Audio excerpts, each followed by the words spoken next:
My name is Shirley Jones, also known as Whitebird, my Navajo name.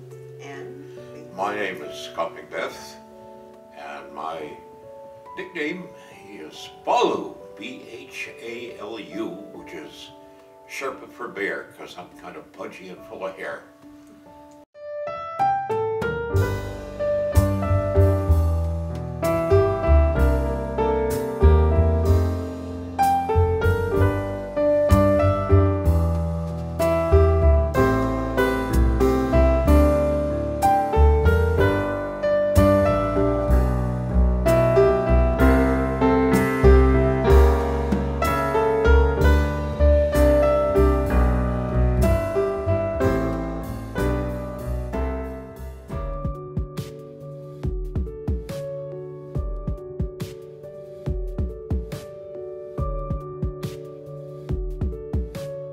Trips usually ran about a month. We walked about 200 miles, and we would go as high, almost as high as 20,000 feet on these walks. And walked all over Nepal, Tibet, China, ran elephant safaris in Thailand, and had an awfully nice time. I had mostly people who were there without a dollar agenda. They were scientists, school teachers, hands-on plumbers, no real estate developers, no car salesmen. They were there for people to look at mountains. I remember one incident at a little town called Sedua, where the people that lived there were notorious for stealing things. They would steal tent ropes. They would steal your gear if you get it, and we were wary when we approached this area, wondering how we'd protect ourselves. I had had a mountain sickness, diarrhea, for several weeks when we got there, and our trip leader always would give us the anti-diarrhea preparation H. And I went to my tent and took my Pep H and got in the preparation H position, but I had forgotten to close the aperture on my tent. And these people are always curious. So I was in that position with my bare bottom sticking toward the door, and all of a sudden, through the triangle of light in my kneeling position, I could see a face in the door. It was a very old face, very old lady. She was a walking wrinkle, and she had a hand on her head, scratching it. Her eyebrows were raised in curiosity. She was kind of moaning, and suddenly she gave a great gasp and turned around and ran across the compound to our trip leader, Lou Justad, who was one of the 5 Americans that climbed Everest in 1963, and her name was Migma, which is today, by the way. That's Sherpa for Tuesday. And Migma asked Lou, she said, "Burasab, what is this man doing in his tent?" And Lou was very quick.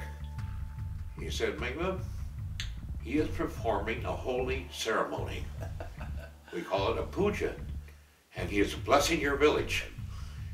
And your village is going to have wonderful crops for the next 100 years. Your kids will all be smart and good looking, like Garrison Keillor says, above average." Well, that went out through the rest of the village in about 10 seconds. They did not steal one damn thing from us. So if ever you get in an area around your houses where you know that burglaries are happening, go out in your driveway, drop your britches, and show your butt to the world, and nobody will do anything to you. So. Thousands have climbed it from the Nepali side. There are 3 major routes. The Nepali route up through the icefall, and then around the West Ridge, which my friend Tom Hornbein conceived, and they did in 1963, and then the north side, and then our side over here, which was not successful, the east face, when we tried it in '81, and the best climbers in that gang, which did not include me, came back and went right up in '83. And since then, that east face has been climbed only 2 or 3 other times. The people that go up in that Congo line, you see in National Geographic, when hundreds are waiting, they're all on the other side, on the Nepali side. But our trips just encompassed all the mountains of that area. We walked 200 miles at a trip. I think the most fun thing I did in creative, Lou Cherstad and Stan Armington in Nepal and I sat on a ridge at about 14,000 feet one summer's eve drinking chung, and we were very fond of a book called The Ascent of Rumdoodle, which is a farce on British mountaineering. And we liked the idea of this book so much, we decided to create a restaurant around it. And Stan built the damn thing. It was called the Rumdoodle Bar and Grill. And that restaurant is still there today in Tamil Bazaar in Kathmandu. And it's been mentioned in the papers, and people don't know about us, but the restaurant's there. So that was a lot of fun. When we conceived it, we thought it would be a mountain restaurant, and we were going to have the men's john in another floor, and you'd have to rappel into it and jumar out, see, but the regulations would not allow for that. So it's been mentioned in every expedition. People go there to our bar. They don't know about us anymore, but we had a lot of fun with that. So tell us your name again. Full name. My first name is Pierre, actually, and my middle name is Julien, and my last name is Scottish. It's McBeth. So I'm a half-breed, part French, and the full darn thing is frightfully huge. It's Pierre de Saint-Julien McBeth. Wow. But nobody calls me that. That's see? nice, Yeah. though. Scott, or my nickname in Sherpa language, which is Balu.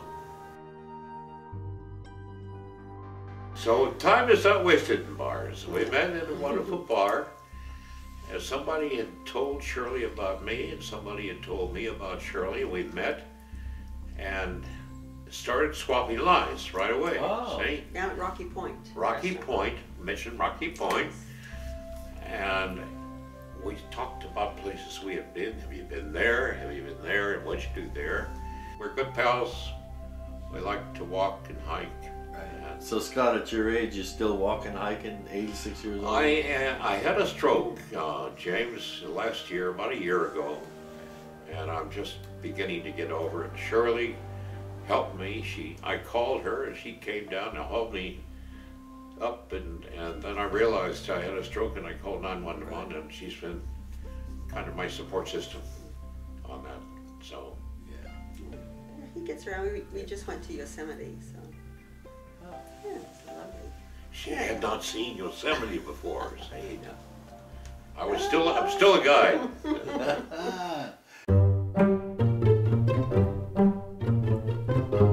There was a wonderful French poet named Charles Baudelaire, and he was turned on, and he said, be always drunken with wine, with virtue, or with poetry, as you will, but be always drunken. And if someday, on the stairs of a palace, the green side of a ditch, or the lonely solitude of your own room, the drunkenness be half or wholly slipped away from you, ask of the wind, or the wave, or the star, or the bird, or the clock, whatever flies or sighs, or rocks, or sings, or speaks, ask what the hour is, and the wind, wave, star, bird, clock will answer you. 'Tis the hour to be drunken.